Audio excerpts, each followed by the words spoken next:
6:19 na po ng pagkaaga, Miyerkules, midweek natin, Miles. Oo nga, bilis ng panahon. Tapos at next week, bukas na ng klase. Mga kapamilya, 27 na kan Mayo, taon 2015, nakaantabay na kamo sa radyo sin Diario Rindo sa pagkaaga. Ngunya na aldaw, holiday deklarado sa Camarines Sur para sa Foundation Anniversary matang sa syudad ni Naga naman sa pagrumdum sa ika-57 taon na kumpleanyo ni dating Mayor si DLG Secretary Jessie Robredo. Kapamilya sa loob ng 45 minutos hatod po sa indoan mga baretang lokal asin impormasyon na dapat nitong maaraman ngunyan pa sa nainian.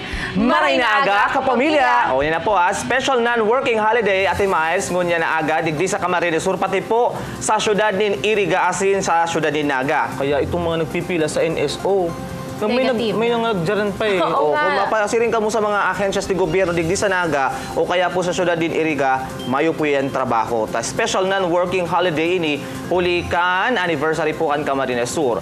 Ini naman po sa bisa kan Republic Act number 9410 na pirmado ni dating Presidente Gloria Macapagal Arroyo na nagsasabi na an Mayo 27 kada taon annual foundation anniversary kan Camarines Sur. Katakod kan ika-441 na kamundagan kan Camarines Sur, may gigibon po na misa ngunya na pagkaaga sa Capitol Convention Center. Susundan kan launching kan Kaugma Arts Festival asin alas 7 rin Banggi at Chan tampok ang Dance Revolution Contest kung saan po guest celebrities ang mag-agom na dancers na sinda Jopay asin Joshua. Sa day po mga nakakaaram asin interesado na magpasiring sa Capitol Convention Center, may libreng sakay sa may Plaza Rizal. May nahihiling akong kasubanggi, naglalakaw-lakaw ako. May mga jeep, may mga streamer na nakalagay na libreng sakay Kaugma Festival. That's right. Apuera ka pamilya sa Camarines Sur o apuera nga ni kan hagop ang Naga City kan special non-working holiday kan Foundation Day kan Camarines Sur. Pigse celebrar man ang ika-57 kumpleanyo ni difuntong Secretary Jessie Robredo ngunya na aldaw. Igwang mga aktibidad nagigibuhon katakod kay ni alas 9 ning aga igwang banal na misa sa JMR Shrine sa Eternal Gardens. Nasusundan nin book presentation sa Raul S. Rocco Library kay banan si Kongresista Leni Robredo. Matapos kay ni magkakaigwa man po ni luncheon meeting kay banan ang media sa Blue Room pagkaudto. Mga kapamilya, saro sa mainit na isyong padagos na napag-uulayan ining no registration, no travel policy kan LTO, kan Land Transportation Office kasuudma. Gusto ko kutang makaulay si Attorney Norin kaso data na kontak. Padagos pa ining pigdidiskutir sa Senado asin ka nakaaging semana nasa Senado pa manggirari ini asin pinag-uulayan. Ngunya naman makakaibanan ta nasa linya ng telepono si LTO Bicol Regional Director Attorney Norin San Luis Luti para sa nagkapirang paglilinaw sa isyu. Maray na aga, Director Luti. Good morning, maray na aga po, tika boss. Apo, ma'am, halis sa no plate, no travel policy, naginang no registration, no travel policy. Tano po ta kinaipo na ribayan ang apo digdi? Actually, Jonathan, itong pinaluwas na memorandum ng opisina mi, malinaw man talaga duman na no registration, no travel policy siya. Kaya lang, hindi ko aram kung tanto naging no plate, no travel policy. Pero nakalagaya duman, ang inot mo nga hanapon siyempre na auto, ito may yung plate number. Kasi pag may plate number, they are registered. Pero itong pagpaluwas kang inot na memorandum ng April 1, ang nakalaag naman is no registration, no travel policy, pursuant to Republic Act 4136.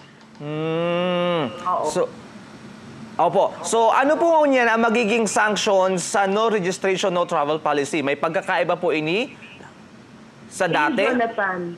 Jonathan. Actually, ang mandato kay kang Land Transportation Office is to register vehicles, and under Republic Act 4136, itong Traffic Code of the Philippines, dahil pwede magdalagan sa tinampo ang mga behikulo na rehistrado. Igwa kaya mga malusong sitwasyon kanto, Jonathan, mga nakaayong panahon na nag-aabot ng santaon ang auto na ipirehistro ka mga dealers and ka mga buyers. So it has to stop dahil kumpleto naman talaga ang plaka o sufficient naman ang supply ng plaka kang LTO. Dili, Jonathan, sa tuya sa Bicol Region, gabusa po nag-rehistro niya na bagong auto, itong 4-wheel vehicles, nasusuplayan na po sila ng plate number. Okay. Pag ang sa tuya po kaya tinampo, pano ng mga auto na derehistrado, masakit po matrace kung may mga aksidente. Kaya po, pihigutan ka sa mga opisina, ito pong inaapod na no registration, no travel policy. Opo, So, ang bot sabihin kaya, Jonathan, within 7 days, after mo mabakaran sa imong auto, dapat i-register mo na yan. Opo. Digdi po sa polisiya na ini, pero po ang pinag-uulayan tang multakan mga mabalgar. Under the joint administrative order, Jonathan, nasa 5,000 pesos. Kung dahil mo pig-attach o dahil mo piglaag sa imo mga plate numbers. Para po sa kaaraman kang gabos, lalo-lalo na po sa Metro Manila ka may coding scheme, ito pong ibang mga nakabakal ng auto, dawa po rehistrado na, dahil pigkakarabit ang mga plate numbers ninda. Abo taman po kang arog kayan. Ano po kaya itong mga rason, Direktor, kung tano dahil ninda tatakudan sa inang mga plaka? Iyo, primero gusto ninda, pinamilang bago ang itsura kang auto ninda. Kapag may ipabagang plaka, garo new look. Ikaduwa, ito to evade the coding scheme. Ikatulo, si identification sa mga auto. Lalo na itong mga ibang mga high profile, habang nila ma-identify si auto ninda. Kaya, minsan si plate number, dara-dara lang ninda sa loob kang auto ninda, pero di mo pagkakarabit. So bawal yun, dapat nakatakod talaga. Dapat po nakatako dahil iyo man yan po si identity kan sa imong auto. Apo. Na kung may mangyari man sa tinampo, mabibisto ang auto mo, duman po sa imong plate number. Apo, RD, kumusta po ang estado kang pagdistribuerta ng mga plaka sa mga nag-a-apply po sa saindong ahensya? Ayo, Jonathan, hindi po sa Bicol Region, updated po ang sa tuyang distribution kang 4-wheel vehicle plates. And nauugma po ako ito po pagpatupad ta po hang April 1, talaga nagdagsa itong mga nagparesto kan sa ilang mga auto. But sabihon, igwa pa talaga mga auto na dawa ni dalalaga na sinda, di pa siya registered. Pero kung yan po, regular na, kada po magbakal si mga dealers, sa nagkaigwa po kami mga dialogue, mga meetings ka mga dealers. Sumayo po kitang problema dito sa Bicol Region pag-abot po dyan sa pag-distribute po kang plaka. Paano po ito sa mga motorsiklo? Ito po sa mga motorsiklo, nag-aarabot na po ito, dati po baga kaya kang paglipat tayo mo sa standardized plate, nagkaigwa kitang kakulangan sa plate number. Pero po, magmaman po ako yung anunsyo na nag-arabot na po sindahan ali sa Metro Manila, itong mga plate numbers sa and duly distributed, pigi-distribute na po siya sa mga dealers po, katong mga nakabakal ng motorsiklo. Kaya po ito pong may mga motorsiklo bago, ini-encourage na po sila na every now and then maghapot po sila sa ilang mga dealer para mapaanindan sa ilang place. Itong mga kapamilya ta po na igwang motor kaso lumang plaka pa ang nagagamit ninda, so pag-rebay naman, papaano? May iba po kitang arog kaya na move na rebayan ang plaka kang motor. As is, usinda kung may dumasin ng motor, as long as i-renew ninda ang registration, okay po yan. So as long as rehistrado, so lumang plaka na muna, pwede. Totoo yan, Jonathan. Tama yan. Alright. Ma'am, may kahapotan po si Miles. Opo, attorney, kasi naipasar naman po ini yung drunk driving law as nahiling ta po kang mga nakagimbulan na igwa ni mga LTO employees na nagpapautob na kaini. Kumusta po ang full implementation kani sa rehiyong Bicol? As in, sa po nasasakitan ang sa idong ahensya para talagang bantayan itong mga driver na nakain na nagmamaneho? Iyo, kan sa nung semana po, yaon sa po yung mga enforcer sa Albay, duman sinda kaya nagpapautob. Usually po night operation yan. Dahil siyempre po maduman sa mga aling-alingan pagkamanggi. And igwa naman po kita mga nagkadarakop dyan sa Dona anti-drunk driving. And hindi po sa Camarines Sur, twice na po kami nag-operate ng banggi. And I'm very happy to say na mayo po silang na-apprehend, which is a sign na Luma to bagong auto o luma to bagong plaka? Opo, attorney. Both sabihin po na talagang nagdawag man po siguro sa tuyang pangapudan dahil po sa halang ko na multa kang batas pong iyan. Okay. Attorney Norin, igwada po nga fee na 450 pesos sa pagribay halis sa luma pasiring sa bagong plaka nin auto. Diman po Apera katong registration pa. Owners, diman po sa owners ng four-wheel vehicle, ito po maribay ng mga plaka, iba po talaga kami binukulot ng 450 pesos para po duman sa new place po. Ito po kaya ang mga lumatang plaka, gusto talaga po magkaigwa ng standardized plate all over the Philippines dahil po sa ngunyan, iba po kita nag-iikot ng mga nasa anong na klaseng plaka. So pag sinabi na po kaya standardized plate, gusto pa po itong gabos na auto para rin na po ang itsura kang plaka ninda. And in-encourage na po itong mga marinyong kang auto na mag-rebay naman po ng plaka. Opo, RD, sa mga kapamilya tang nagdadalan ngunyan, lalo na sa mga motorista, ano po naabiso nindo sa inda sa ngunyan? Iyo, Jonathan, paabuto na naman ang pagbukas ng klase. Magkagawa po kitang offline balik eskwela. Kung saan po papahiguton ta ang kampanya para po sa mga school children, ang safety po ninda sa road, and ang sa po mga pedestrian. Kaya po pag-iramdam sa po naman sa mga motorista, at hindi po sila mag-ingat. Siguraduhan po na rehistrado ang sila mga auto kasi may lisensya sila pag nag-drive. Halakaw po ang multa kung kamo po madadako. Kaya mas ini-encourage na po sila na maging regular ang mga papel nila. Opo, malamang, sa malamang may ano na naman kita, sorpresang darakupan ng mga kapamiltang motorista na mayong helmet, lalo na itong mga nagpapaangkas pa ng mga aki. Sa pagburukasan po ka mga klase, magkakaigo kita ni motorist assistance. Okay. Ang pwede ko pong pigiliman sa mga enforcer, assistance mode, pag may burukasan ng klase, para lang masiguro na maayos ang traffic and ang sa tuya po mga kaakian safe po sa tinampon. Alright, mga kapamilya, ang Regional Director kan LTO Bicol, si Atty. Norin San Luis Luti, nakaiba na ta ngunya na aga lugod po maski puro paano nalinawan ta ang issue manungod sa no registration, no travel policy, asan iba pa pong mga issue na kinakaampangkan sa tuyang mga motorista. Salamat, RD Norin, sa imong amay na pagmata para sa Samoya. Maraming sila. Sa ibang storya, inireklamo sa ABS-CBN News ang sarong pampublikong eskwelahan sa syudad ni Naga na nag-impunir nin 8 oras na kota sa pagrabos asin kota man sa idudunar na kwarta durante kan Brigada Eskwela. Sabi kan DepEd, bawal ini asin para maaksyonan dapat may magsaangat nin formal na reklamo sa sainang ahensya laban sa manihamiento kan elementary school. Uyan storya.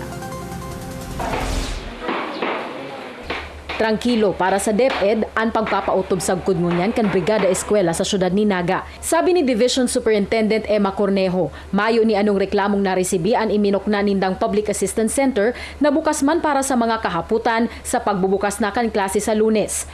Pero sarong concerned citizen sa paagi ng text message ang nagpaabot sa ABS-CBN News, may kota daa an oras kan voluntaryong serbisyo maginan mga dapat idunar na materyales para sa pag-aayos kan eskwelahan o mga classroom sa Tabuco Central School. Dinipensahan man tulos ini kan principal kan eskwelahan. Pero malinaw para sa DepEd ang probisyon kan brigada. Hindi pwede yon, violation yon. Oo. Yeah. Hindi pwede kahit na yung 8 hours, man hours na na compulsory, hindi yon.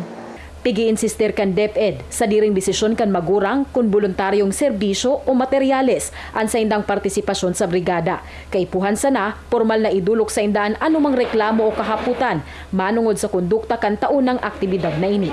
Miles Melia, ABS-CBN News.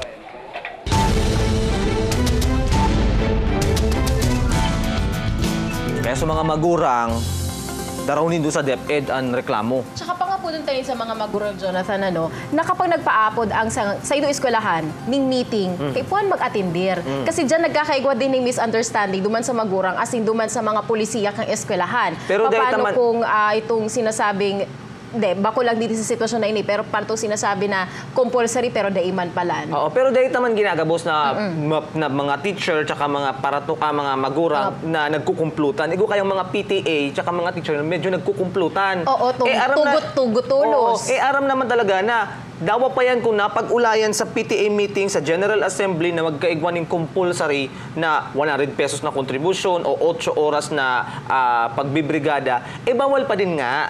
Oo, bawal itong arog katong kondisyon. Kaya mas maganda pag-uulayan talaga siya bako sa na ka-representantes kan PTA, kundi ka mismo mga magurang. Yaon, presente, para pag-abot kang implementasyon, mas smooth sailing bakong nagkakaigwa pa rin kariribungan. Sige. O, kung desidido ka mo na reklamo itong manamiento ang eskwelahan, sa DepEd ang diretsyo. Tanganing maaksyonan, maimbestigaran ni Ma'am Emma Cornejo. Yes. Matapos ang pananambang sa gold mining financier sa Jose Panganiban, kasudman naman, saro na naman ang binadilgadan sa Camarines Norte. Sarong DNR Forest Ranger ini sa banwaan ng Talisay, Camarines Norte. Itinumban ng gunmen na magkaangkas sa motorsiklo.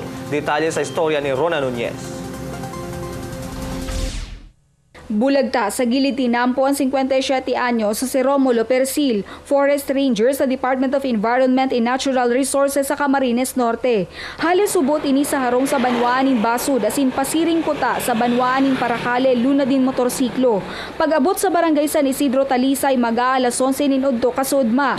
Binadil ini ninday na bistong duwang lalaki sakay nin motorsiklo. Digdi na natumbaan motorsiklo kan biktima. Sarong tama nin bala sa likod ang tulos si kinagadan ni Persil. Na-recover harani sa lugaran sa rumbasyon in kalibre 45 badil. Pagkakaalam ko po, part po ng trabaho niya talaga yung magpunta kasi nung na-assign nga din po ako sa Panganiban, sakop pa rin niya yung area ng Panganiban bilang Forest Ranger. Siguro, pag baril sa kanya doon sa lugar na walang kabahayan yung lugar na yun bago dumating doon sa ukay-ukay na may bahay. Doon siya binaril, siguro nakapag-preno pa siya kasi yung pagtumba niya, hindi naman siya yung natumba na sumadsad na mabilis ang takbo. Nasa serbisyo ang biktima na dati naman nabisto ni Gonzales, huli sa mga pigsangatan kay ning reklamo bilang Forest Ranger. Apwera sa mga iligal na nagpuputol ning kahoy. Partimanda kan trabaho kay niyan magbantay kontra sa mga iligal na nagtatransport nin kahoy. Posible sigun sa PNP na may kinaaraman sa iyang trabaho ang ugat kan pambabadil. Marami na po siyang kasong na-file at maraming inaatinan ng hearing na kaso. So siguro po baka meron po siyang mga nasagasaan na mga illegal loggers na nagtanim sa kanya ng sama ng loob. Sa ibong kaini padagos pa ang pagkondusir ng investigasyon kan otoridad tanga ni maaraman kung si Isay ang nasa likod kan pambabadil. Pigi-investigaran man kung may iba pang motibo sa krimen. Nagsayuma naman magtaong pahayag sa insidente ang mga kaparyente kan biktima. Rona Nunez, ABS-CBN News.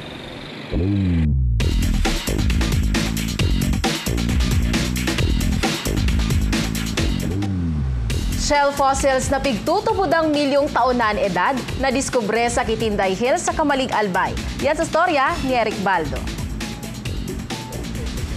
Nagkapira sa naini sa mga samples kan fossil na nakuha sa tuktok mismo kang Kitinday Hills sa Kamalig Albay. Sigun kay Rome Candaza kan Albay Blue Lane Econautical Tourism Office, pinahiling na niya ang sample sa National Museum. Pigsabi digdi na edad 2.3 sundo 5 million years old na ang mga fossils.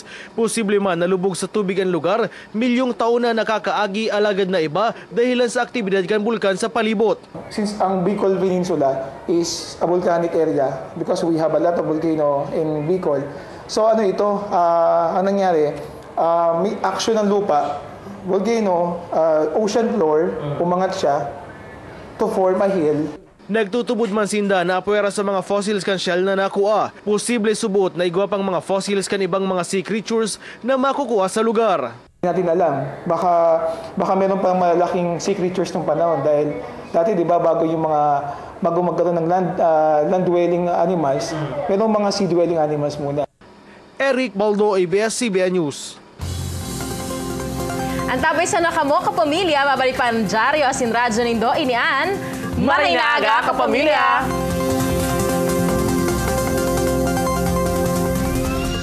Summer na naman ang panahon kunwaring pinakamainit sa Pilipinas. Ini ang problema ngunyan kan 44 anyos na si Florante Paler, sarong personal driver.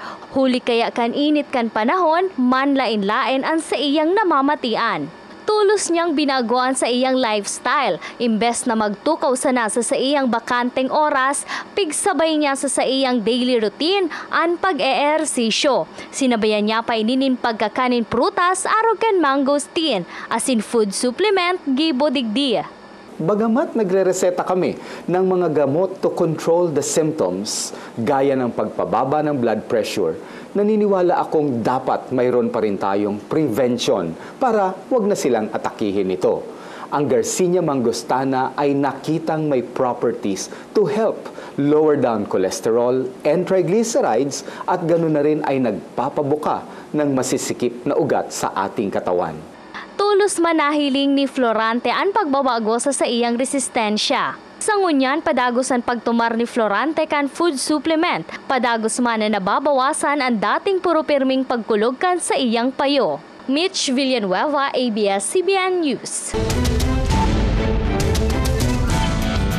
8:47 in the morning, pasadahan sa mga police reports tangon niya na lalaki na nag-awat sa sarong burat na lalaki na nag-awat sa sarong burat na nagparibok sa finals kan pakawat na basketball sa barangay Gubat, Lagunoy, Camarines Sur, sinaksak kan inawat na sospek. Detalye sa storya ni Kate de Lovieres. Biglang natuninong an maugmakuta ng pagkabanggi kan mga residente kan barangay Gubat, Lagunoy, Camarines Sur. Sa huring laban kaya sa basketball kan barangay officials asin tanod kasubanggi. Dini dahunaon na mauuli ini sa trahedya. May pa basketball po kami, madam. Balingon yan ang kawat kang barangay official versus tanod. Na siya po, coach da siya kang tanod. Nag-abot na nakainom sa nasabing lugar ang 67 anyos na si Pablito sa buko para magdalan kan pakawat. Alagad sa dai maaramang rason, bigla da ang sinitar ni sa buko ang referee. Naanggot po ining suspect na dai da po si referee nag-aapod ning foul, dahil po nagsisiwit sa iya ning silbato. Na uyit po ning suspect duman sa referee. Tulo sinaway kan 50 anyos na si Edgar Piloneo na nagdadalan man kan oras na itunin basketball ang diskusyon entre ni Sabuco asin referee. Urog da ining ikinapikon kan suspect. Dahil manggay nga tataw mag-referee kaya nag-react itong suspect na pigtataraman niyang malain itong referee. Huli kan iriwal, ipinapundo na sana ang karawat. Pinauli na sana si Sabuco sa saindang harong kaibaan sa iyang mga aki. Alagad, makalihis sana ang pirang minuto, nahiling na sana kan residente si Sabuco sa balkon kan harong kan biktima. Daiman po nga nahiling kang kapamilya, baga po nag-aning kotsilyo, nag-agi po sa kusina. Sa investigasyon kan pulisya, sinaksak ni Sabuco gamit ang nakuang kitchen knife sa saindang harong ang biktimang si Piloneo sa sentro asin tuong porsyon kan daghan. Day na nag-abot pang buhay ang biktima sa ospital. Pig-ako man ni Sabuco ang pananaksak ki Piloneo. Mapaha, di ang ginuyaw di. Nagpaguli ko nakadarak ng tarom. Di iyo ko yan siya. Pag niya, pag minapaha to. Kinangusda, kinangusda ning saraw. Pigahanda na ngunyan kan pulisya ang maninigong kaso laban sa sospek na si Sabuco. Kate de Lovieres, ABS-CBN News. Arestado ang 42 anyos na si Rodel Altaniba kan Quebrac, Bagumbayan Sur, Naga City matapos magpaputok badil sa luwas kan sa iyang harong bandang alas 10 kasubanggi. Sa investigasyon kan pulisya nagkadiskusyonan si Rodel asin an agum kay nina si Gemaline. Huli sa labing kaburatan kan suspect, pinaputok da kay ni an pagsasadiring 12-gauge homemade shotgun sa ere dangan pinukpok sa agum. Huli sa labing takot, tulos ipigsumbong ni Gemaline kay baan 18 anyos na aking nindang si Juniel sa pulisya. Pag-abot kan otoridad sa nasambit na residensya, naitago na ni Rodel ang shotgun. Tulos man ining ipig-surrender kan akin na si Juniel sa pulisya. Sa pag-aresto kay Rodel apuera sa 12-gauge homemade shotgun na may 6 na bala, nakapkapan pa ini sa bulsakan sa iyang shorts nin sarong kalibre 38 revolver na may kargang 5 bala. Asin nakuha pang 5 bala para sa nasambit na badil. Apuera sa alarm and scandal, kakasuhan man in illegal possession of firearms and ammunitions ang suspect. Kulungan bagsakan 19 anyos na si Eddie Valencia kan Sitio Langon, Cararaya, Naga City matapos na ireklamo ni Pangungulog kan mismo kaining menor de edad niyang live-in partner. Tulos nagresponde ang pulisya sa nasabing sumbong kan 14 anyos sa nang babae. Istorya ni Valencia na uli sa matinding iwal anday niya pagtugot sa live-in partner na magkarigo sa sapa kasuod mang hapon. Sasapukon kuta ni Valencia ang live-in partner, alagad kan makailag na tamaan niya daini sa daghan. Pigaadalan mo niyan kan Women and Children's Desk kan Naga City Police Station 4 ang kaso kan mag-live-in partner urog ng may pagkukonsinte sa pag-iibalan kan hoben na padis an mga ini. Labing pagtios ang naihiling nindang rason sa pagtugot kan mga magurang sa pag-iibanan kan mga ini. Halaton magiraray nindang desisyon kan lambang pamilya kung idadagos ang kasong may kinaraman sa Republic Act 7610. Anong nag-ibo mo sa iyo? Tigdapan ko po. Tapos po, nilausan. Tinawag po sa dagan. Tugot ang magurang niya? Iyo man po. Tugot ang magurang niya? Ikaw magurang mo tugot na? Iyo po. Kaputnakan kapulisan kan Sorsogon ang sospek sa pananagagadan sa sarong menor de edad sa Barangay Milagrosa sa Banwaan ng Castilla kan Abril 19. Kasuod mang hapon, naaresto na kan Castilla Police si Noel Lovedorial sa saindang harong. Sigon sa PNP Castilla, mayong naging aberya sa pag-aresto sa sospek. Sa katunayan, naghahalat na subot ining arestohon. 5 aldaw matapos subuot ang pananaga, nagsurrender man ini. Hahampangon kan sospek ang kasong murder na mayong rekomendadong piyansa. Naghalat lang po talaga siya na magluwas ang warrant niya. After 5 days po kay itong incident baga, nag-voluntary surrender na po siya. Kapamilya, aramon tanan tayakan panahon. Nasa linya ng telepono ng Pag-asa Regional Center si Sir Ariel Zamudio. Sir Ariel, good morning. Good morning, ma'am po. Para sa update sa kamugtakan kan sa tuyang panahon, trafkang low pressure area ang padagos na nakakaapekto sa extreme northern Luzon. Samantalang ang bilog na Kabikulan, padagos na magkakaigwan ng bahagya hanggang sa minsan mapanganoro na kalangitan na kuminsan may pulo-pulong mga pagkikilat pagdaguldol lalo na sa hapon o banggi. Maluya hanggang sa katamtaman na duros ang maghahali sa sur hanggang sa sur sirangan na may banayad hanggang sa katamtaman na pag-alon kan kadagatan. Ang tinatayang agwat kan temperatura sa bilog na maghapon, 25 hanggang 34 antas kan sentigrado. Ang saldang nagsirang alas 5:18 ngunya na aga, asin masulno pa dyan alas 6:07 nin hapon. Alidigdi sa Pag-asa Legazpi, Ariel Zamudio. Salamat po, Sir Ariel Zamudio, sa weather forecast na yan. Hali sa saindang opisina, sarabay na nagpedal palibot sa syudad ni Legazpi ang mga empleyado kan Dole Bicol kasuud mang aga. Iniyan sa indang programa na pigaapod na Pedal for a Greener Earth na may objeto makatabang sa kapalibutan. Sa pagikan pagbibisikleta, puwera man sa pagbisikleta na tauan maninsiyan saan mga empleyado kan ahensya na makanood nin urban gardening sa sunod na aktibidad. Naglalaom sinda na mapartisipar naman ang publiko. O yan naman kita mga kapamilya. Ate Miles, na-try mo na ni. Trekking sa falls as in zipline sa dagat. Aba po, patok sa Camarines Norte. Mantang zip bike, bagong atraksyon naman sa Sarong Hot Spring Resort sa syudad din Naga. Dala ng tayo ni. Next level na ang eco adventure sa Sarong Resort sa Barangay Panikwason, syudad din Naga. Apuera kan zipline, waterball as in pagbuntog sa nakakabulong na sulfuric hot spring digdi, atraksyon naman ang zip bike.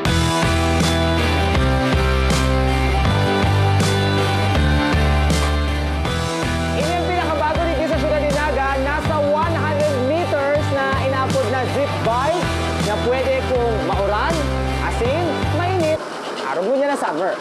First time kan mag-amigang Shian asin Paulaan na magsakay sa zip bike. Pigni nervyos man. Risa na excited ang duwa sa sabay na paghampang sa Fear of Heights na nagbibisikleta pa.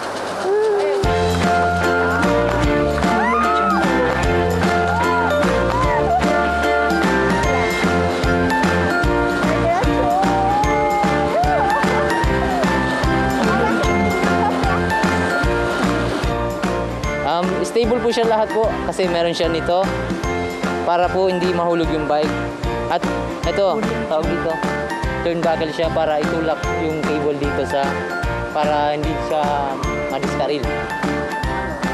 300 pesos sa naan zip bike. Sa pagsakay po, hindi na po kailangan ng balance, pedal lang po, dahan-dahan. Tsaka wag pong wag gagalawin para hindi naman maano yung lap. Level up man ang extreme adventure sa Camarines Norte.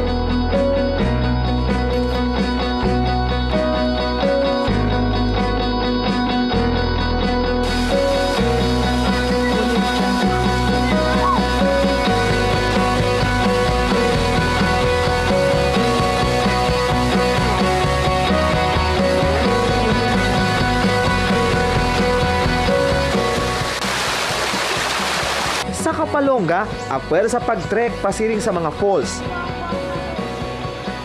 Halis sa itaas kanto rin na inis sa gilid tinampo, diretso sa fishport kan Banwaan ang pag-zipline. Ang ibang nagpurbar, nagpabida sa pag-zipline na mala Spider-Man. Asin, nag-Superman. Ano muna na namin sa i-coordinate namin kay Mayor. Sila kasi ang nakakaalam ng dito sa zipline.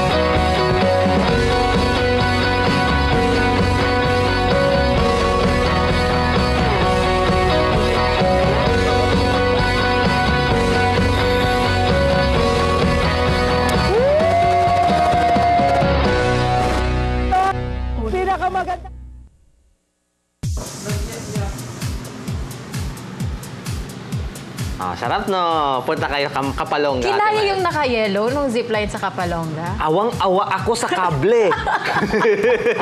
Mga kapamilya, kung may mga buot ka mong ipatampok, digdi sa Mac, arog po ka nadala nindo. Pwede po ka mag-email sa jonathanmaestar@gmail.com o kaya po mag-post sa muyang Facebook page. Pwede man magpadara ng mensahe sa Mac text line, prioridad, at magamit kan keyword na Mac space, pangaran, space, address, asin detalye kan sa inong report ipadarayan sa mga numero naka-flash sa inong TV screen, asin para madala kami anytime, anywhere. Log on na sa www.iwanttv.com.ph.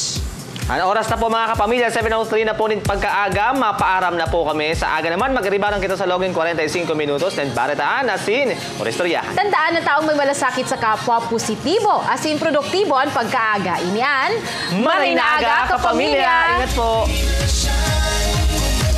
Shine, Pilipinas, shine.